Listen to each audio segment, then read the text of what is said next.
Merhaba, bu haftaki konumuz Wittgenstein ve onun Traktatus metni. Biz her ne kadar analitik metafizik işlemek için arka plan inşa etsek de burada artık dil felsefesi içindeki meseleler doğrudan doğruya daha sonraki analitik felsefe içindeki metafizik tartışmalarında konu edinmeye başladı. Wittgenstein hem uluslararası anlamda oldukça ünlü bir filozof, bugün birçok ülkede müstakil bir çalışma alanı olarak kabul ediliyor, hem de kendi geçiş aşamasında bizim tartışmalarımız için önemli bir figür. Bilhassa Traktatus'u seçmemizin sebebi ise Traktatus'ta Wittgenstein her ne kadar kendisi buna dair bir sınır koyma çabasında olsa da, yani metafizik olanın kendisinin anlamlı bir şekilde konuşulamayacak bir şey olduğunu iddia etse de paradoksal bir şekilde bunu metafizik önermelerle yapıyor. Aynı Platon'un yazı eleştirisini yazarak yapması gibi Wittgenstein de metafizik eleştirisini aslında bir metafizik kitabı yazarak yapıyor. Muhtemelen bizim yaptığımız tarzda onun metafizik olarak yorumlanması kendi sağlığında görseydi hiç hoşuna gitmeyecek,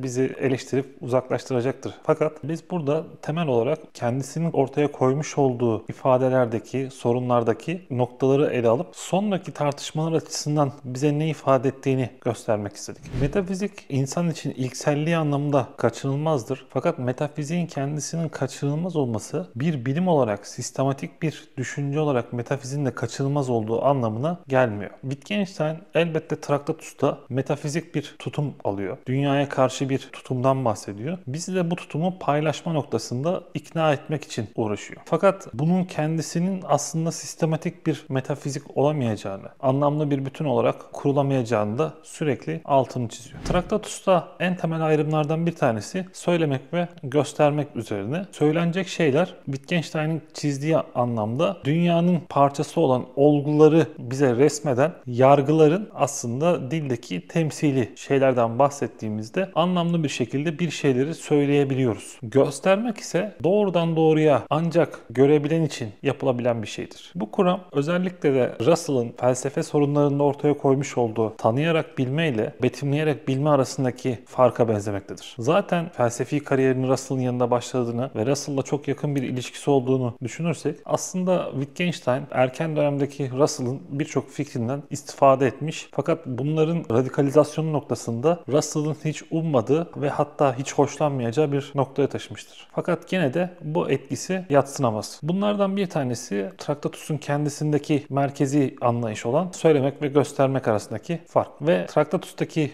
paradoks aslında şöyle çözülebilir. Wittgenstein kendisi Traktatus için bir merdiven mecazı kullanıyor. Diyor ki bu kitap bir merdivendir. Yukarı çıkmak için kullanın ve ondan sonra ona tekme atıp ondan kurtulabilirsiniz. Bu mecazı dikkate aldığımızda aslında burada şunu görüyoruz. Wittgenstein bize dünyaya, düşünceye ve dile dair normalde kendi tasnifi itibariyle, yani anlamlı, anlamsız ve anlam dışı noktasında anlam dışına denk gelecek bir şekilde ifadeler kurarak aslında bir şeyler göstermeye çalışıyor. Böylelikle Wittgenstein'in yaptığı çabanın kendisi tırnak içinde anlamlı bir hale gelmiş oluyor. Anlam dışı cümleler kurarak anlam dışı literatüre, yani metafizik literatürüne, sistematik metafizik literatürüne bir katkı sunmaya çalışmıyor. Russell'la ve aynı zamanda Frege ile ilişkilendirebileceğimiz bir diğer unsur ise Traktatus'un temel metafizik unsurlarını belirleyen ana fikir, yani yargıya dair ve yargının dünyadaki karşılığı olarak olgulara dair fikrin değişmesi.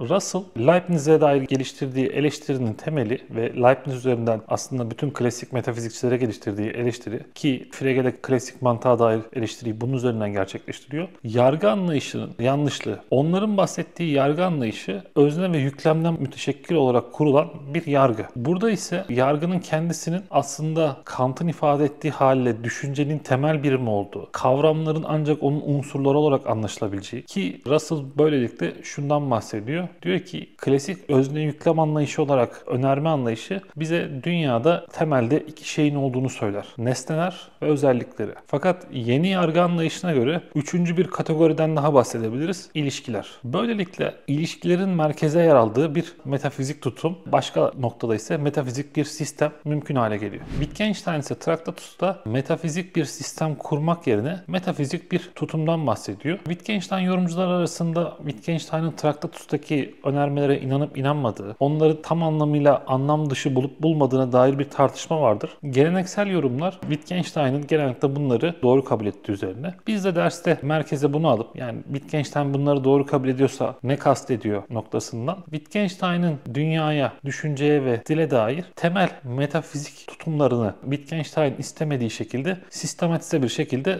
sunmaya çalışacağız. Ve bana göre klasik metafizikle çağdaş metafizik noktasındaki anlatımı, farkı en sarih bir şekilde ortaya koyan Traktatus'un 1.1 önermesi, yani dünya şeylerin değil olguların toplamıdır önermesi ise bizim için bu sayede anlamlı hale gelecek ve böylelikle klasik mantığa dayalı metafiziklerle çağdaş mantığa dayalı metafizikler arasındaki fark büyük oranda belirgin hale gelmeye başlayacak.